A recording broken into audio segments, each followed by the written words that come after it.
back. Today is going to be a different video than the normal thing. I've been getting a lot of requests to talk about kombucha, which is something that I share about a lot on Instagram, so I thought that we could talk about that a little bit today. I just want to start off by saying that this is not a how-to video on the basics of kombucha. There are lots of really awesome free internet resources that I will link to in the down bar below if you are interested in getting started yourself or in doing a little bit more research. But this video is more about kind of talking about some of my experiences, talking about what works for me, giving you guys some tips and tricks if you already make kombucha and that sort of thing. I really want this to be kind of more of a conversation between you guys and myself about this, and something that we can continue to talk about in the comment section below. That said, if you don't know what kombucha is at all, I can give you just the briefest introduction. Kombucha is a fermented beverage using sweet tea and a SCOBY. And a SCOBY, which stands for Symbiotic Colony of Bacteria and Yeast, is this large alien pancake sort of thing that you put in your sweet tea, and it eats the caffeine and the sugar up and multiplies and ferments your beverage. And it's full of probiotics and it's really good for your gut health. And although I've been making kombucha for several years now, I really upped my game with it last summer when I started adding way more probiotic rich foods into my diet, because I've been doing all this research on gut health and how it affects way more than just your intestines, and they even have research about how it can have an effect on Alzheimer's. Nutrition science is just so crazy. It's changing every day, and new studies are coming out every day, and old myths are being debunked all the time. So I tend to have to follow my gut when it comes to my health. And it really hasn't been until last year when I started finding some of the answers to long-term questions I had on ways to keep myself healthy, and adding probiotic rich foods, fermented foods into my diet is definitely one thing that is key. And I like making kombucha because it's something that you can do year round. And I've never been a soda drinker, but it gives you that just slight sweetness and some carbonation, and it's a great palate cleanser after dinner. So if you're someone who wants to nix your sugar or your soda habit, this is a great thing. If you want to add more probiotics to your diet, this is something that you might definitely want to look into.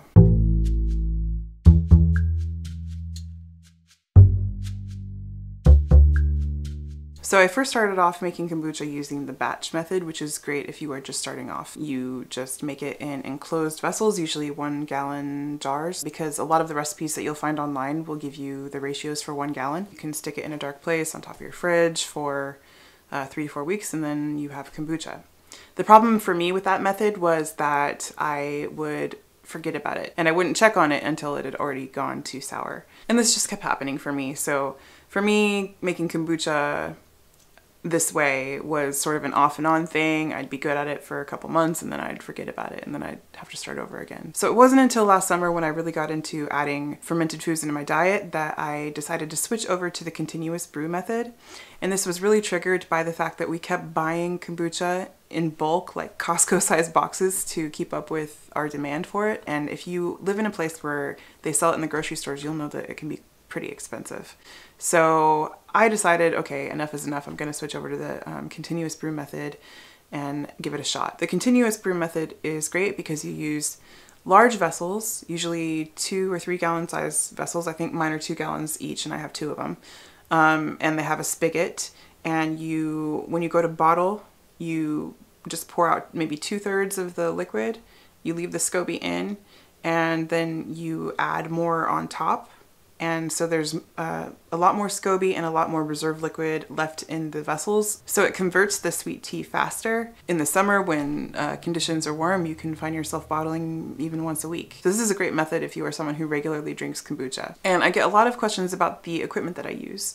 My setup is really inspired by Deanna Cat 3 on Instagram. If you're curious about the continuous brew method and you want more information after seeing this video, go check out her Instagram page. She has a kombucha hashtag, Deanna Kombucha. You can find loads of information on her posts, but also if you read the comment section of each post, there's lots of people who ask her questions, and she goes into loads of detail. So my setup is almost exactly identical to hers. I use 2 Anchor Hocking jars, which I got off of Amazon.com. They are great because the distance between the bottom of the jar and the spigot is enough that it allows the yeast on the bottom to settle without going into your jar when you go to bottle. The only thing is that they come with a plastic spigot that's coated with like a metal looking spray paint, which is, you don't want to use those spigots. You want to replace them with something that's either a BPA free plastic or a very high quality stainless steel. And the conversion to the continuous brew process is really easy. I had 2 jars that I was working with from the batch method, and I just poured the contents of each jar, including the sweet tea and the SCOBY, into each of my Anchor Hocking jars. And then I topped both of them off with fresh sweet tea, and about 2 weeks later I was bottling my first batch of kombucha. And the other thing with the Anchor Hocking jars is they come with these like glass lids, but I ended up discarding those and just covering them with a piece of cloth and some twine because it allows the kombucha to breathe. You don't want to seal it, you want airflow, but you want to protect it from dust and any particles that are in the air. So that's really all it took for me to convert to the continuous brew method, which it's a lot easier process for me than the batch method was because it sits in plain view in my kitchen and I just never forget to bottle. And we drink kombucha so regularly now that I would feel weird if I didn't have it.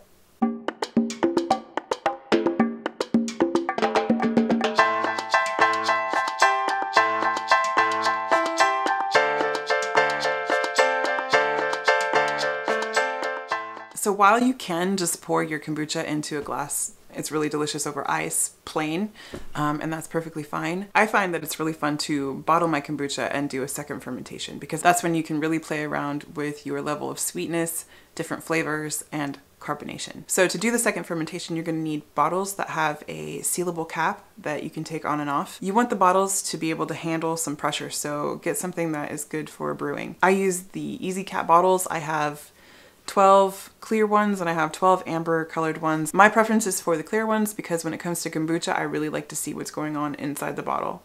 But the amber ones work fine too. So what we do for the second fermentation process is when our kombucha has fermented enough in the crocks, we will pour it out into a pitcher. You can just put the bottles directly under the spigot, but I tend to find occasionally that it will seal and kind of spill out. So I prefer to use a pitcher, it's just more reliable.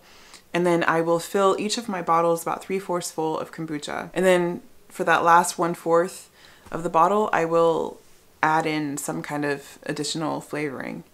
And then I will seal my bottles and put them in a dark place for, I would say, 5 to 7 days in the winter and maybe 3 or 4 days in the summer. Again, temperature really plays a huge role in how long it takes for your bottles to ferment. So a lot of people say that you should burp your bottles every single day, which means that you open the lid and let the carbonation come out a little bit and then close it back up again. I would recommend that you do this. However, I don't necessarily practice this myself because I find that I tend to release a little bit too much carbonation when I open them, and so then later when I go to drink it, it's usually flat. So I walk a little bit on the wild side and I don't burp my bottles. I will let them sit on the shelf for however long, depending on the time of year, and then I'll put them in the fridge. Do I run into problems with this occasionally? Yes, I do.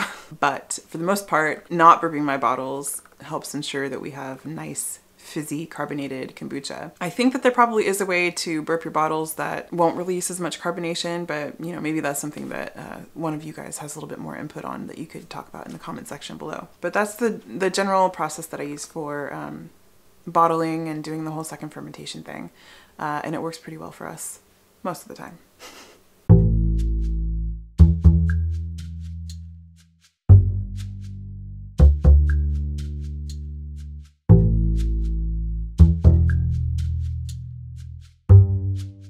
So now I'll talk a little bit about how I like to flavor my kombucha. One of my favorite things to do is to use berries that we've harvested the season prior that have been frozen. You can use strawberries, you can use blueberries, blackberries, any berry that you have harvested really. You can just chuck them in a blender, add some reserve kombucha, puree it up, and top off your bottles with it. And then seal them up and put them up on your shelf for a few days and then they're good to go. Another thing you can do is add whole pieces of fruit. I often like to take fresh ginger and chop it up into matchsticks and add it to my bottles, and that kind of gives it a ginger ale sort of flavor. If I want to brighten the flavor and I'm using a berry or something else that isn't as sweet, I will add a dollop of orange juice concentrate If I'm feeling really lazy, I will take a jar of organic juice and just use that to top off my bottles. In fact, one of my favorite flavor combinations was grapefruit juice pureed together with a dollop of orange juice concentrate. It was very bitter, but it gave the kombucha this completely different flavor, and it was really delicious. So you should try that if you like grapefruits.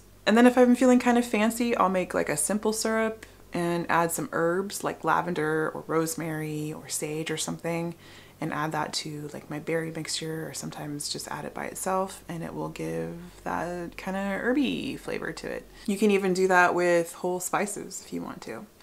So there's just kind of this endless possibility of things that you can do to flavor your kombucha, and I just kind of do whatever strikes the mood, and I use whatever we have on hand.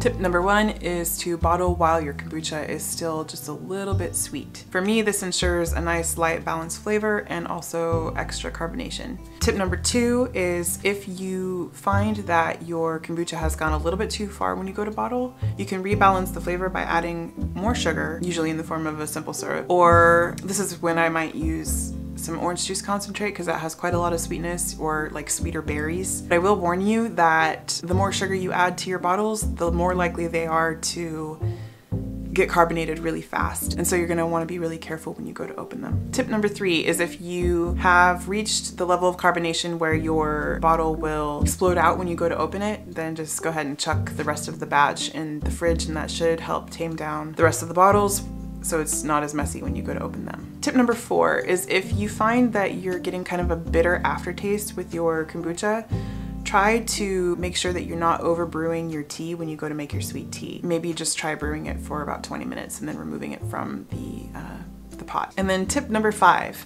is if you're in a bit of a time crunch and you wanna get your sweet tea into your crock as soon as possible, make your sweet tea with half the amount of water but the same amount of tea leaves and sugar, and then after the tea is done steeping, go ahead and add the other half of water along with some ice cubes and it will cool it down to room temperature much faster so that you can add it to your crock without harming your SCOBY.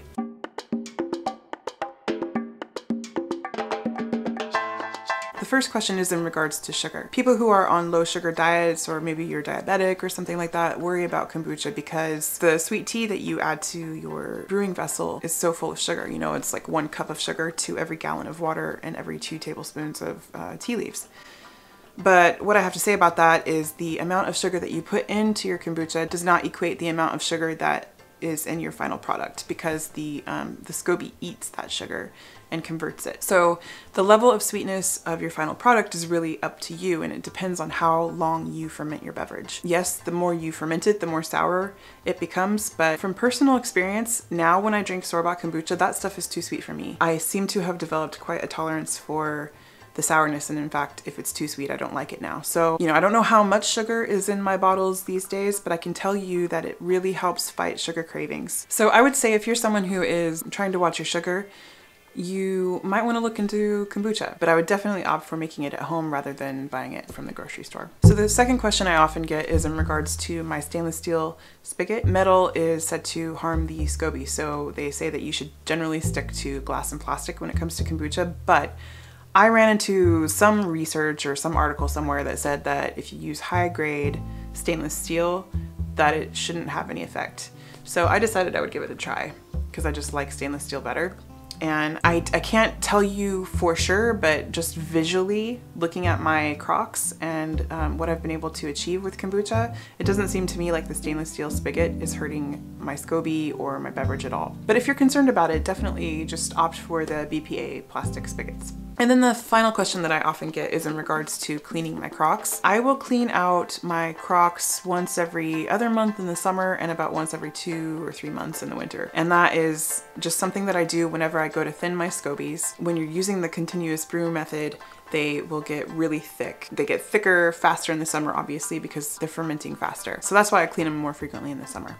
So basically all I do is take out my scobies, and I'll put all of the reserve liquid into a separate pitcher, and then I will clean them out with hot water and vinegar and my hands. I'll remove the spigot and take a little toothpick and kind of pick out any pieces of SCOBY that are stuck in there or are growing in there. It sounds gross, but it's fine. Then I will dry it off and put it back together, put the kombucha fluid back into the crock, and then I will just take one layer of SCOBY and put it back in there and top it off with sweet tea. It's really no big deal, and yes, it needs to be done routinely to maintain the health of your kombucha. So I think that's pretty much it for me. There's a lot of information that I glossed over here, and so if you have any questions, then feel free to ask and I'll do my best to answer. And again, I will be linking articles and resources in the down bar. And yes, I encourage any of you who have any input or have tried anything with kombucha yourself that you want to share to just talk about it in the comments, and we can continue the discussion there. So I'll see you guys next time. Bye.